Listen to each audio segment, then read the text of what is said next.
Siapa bilang bertani harus di desa? Siapa bilang perlu sawah luas untuk dapat penghasilan dari bertani? Di tengah padatnya kota, ada harapan untuk tumbuh.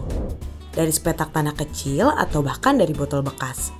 Namanya urban farming. Bukan cuma untuk hobi, tapi bisa jadi sumber penghasilan jutaan rupiah. Ambil contoh Pak Dedi, seorang warga Jakarta Timur.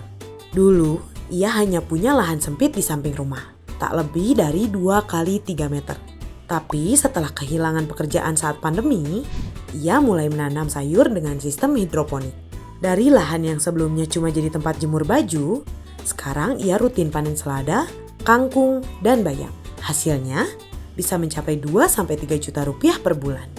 Urban farming bukan hanya soal bertani, ini soal inovasi dan kreativitas.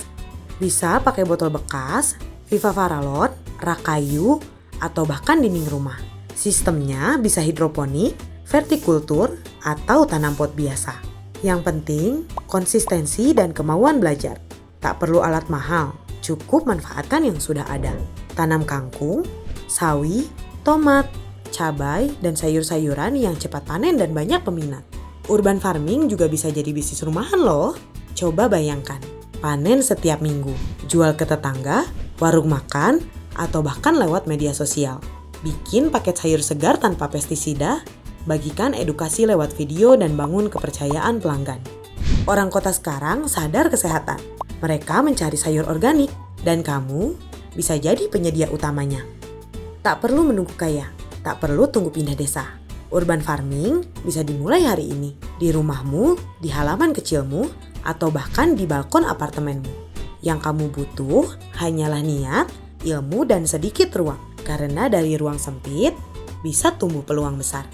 Ingatlah, bukan ukuran lahannya yang menentukan, tapi keyakinan dan aksi nyata.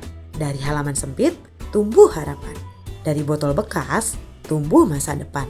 Dari satu pot tanaman, tumbuh penghasilan yang mungkin tak pernah kamu sangka. Urban farming bukan sekedar tren. Ini adalah gerakan menuju kemandirian. Dan mungkin dari kebun kecil di tengah kota, kamu sedang menanam masa depanmu.